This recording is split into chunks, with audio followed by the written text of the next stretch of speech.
Hi అండి, hello, అందరు ఎలా ఉన్నారు? అందరు బాగున్నారని అనుకున్నా. ఈరోజు రెసిపీ ఇన్స్టాంట్గా పులిహోర ఎలా తయారు చేసుకోవాలో చూసేద్దాం. ఒక గిన్నె పెట్టుకోవాలి. గిన్నెలో మంచిగా తగినంత ఆయిల్ పోసుకోవాలి. ఆయిల్ పోసుకున్న తర్వాత ఆయిల్ మంచిగా హీట్ అవ్వనివ్వాలి. ఆయిల్ బాగా హీట్ అవ్వాలి. ఆయిల్ బాగా హీట్ అయిన తర్వాత ఇప్పుడు తాలింపు గింజలు వేసుకోవాలన్నమాట. తాలింపు గింజలు అంటే దాంట్లో ఆవాలు, జీలకర్ర, మినప్పప్పు, శనగపప్పు ఇవన్నీ వేసుకోవాలి. తాలింపు గింజలు. ఇప్పుడు ఇందులో ఎండుమిర్చి కూడా వేసుకోవాలి. ఎండుమిర్చి కూడా వేసుకొని బాగా వేయించుకోవాలి. వేగాక పల్లీలు యాడ్ చేసుకోవాలి.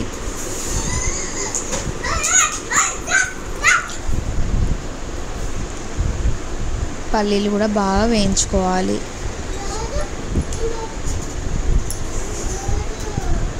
ఇప్పుడు పచ్చిమిర్చి కూడా యాడ్ చేసుకోవాలి. ఎందుకంటే మనకు కొంచెం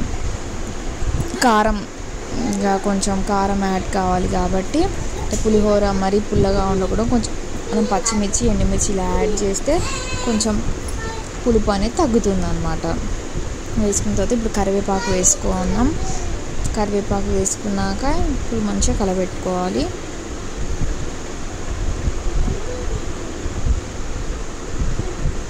ఇప్పుడు చింతపండు నేను ముందుగానే నానబెట్టుకున్నాను. హాట్ వాటర్ పోసి నానబెట్టుకున్నాను అనమాట. వేడి నీళ్ళు పోయడం వల్ల చింతపండు అనేది త్వరగా మంచిగా నానుతుంది. రైస్ కూడా నేను ముందుగానే వండేసి పెట్టుకున్నాను అనమాట. సో ఈ తాలింపు అనేది మంచిగా వేగనివ్వాలి. వేగిన తర్వాత చింతపండు పిసుకొని రసం అనేది అందులో పోసుకోవాలి. బాగా పిసుకోవాలి చింతపండు. అంటే నీళ్ళు కాకుండా చింతపండు అనేది బాగా పిసుకొని చిక్కటి గుజ్జు అనేది పోసుకోవాలి. అంటే మనం నిమ్మకాయ పిండుకునే దాని ప్లేస్లో మనం ఈ టామరిన్ జ్యూస్, చింతపండు జ్యూస్ అనేది మనం యాడ్ చేస్తున్నాం అన్నమాట. తగినంత సాల్ట్ వేసుకోవాలి. తగినంత సాల్ట్ వేసుకొని కొంచెం తగినంత పసుపు కూడా వేసుకోవాలి.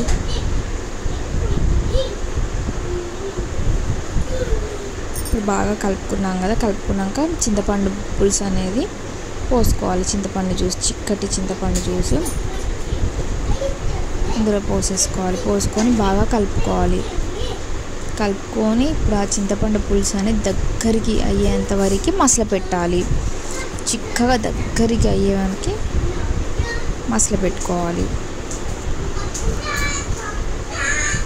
ఇట్లా దగ్గరికి అయ్యే వరకు ఇప్పుడు అయిపోయిందనమాట. ఇప్పుడు ఇలా చిక్కగా అయ్యేంత వరకు అయినాక బంద్ చేసుకోవడమే ఇంకా స్టవ్. ఇప్పుడు మనం రైస్ తీసుకొని మనకు కావాల్సినంత ఎంత మనం కలుపుకోవాలి అనుకుంటామో అంత రైస్ తీసుకొని పులిహోరలో అలా వేసుకొని కలుపుకోవాలన్నమాట. అలా రైస్ వేసుకొని మొత్తం పైకి కిందికి మొత్తం కలిసేటట్టుగా మంచిగా కలుపుకోవాలి. కలుపుకున్నాక ఇప్పుడు ఇన్స్టాంట్ చింతపండు పులిహోర అనేది రెడీ అయిపోయింది.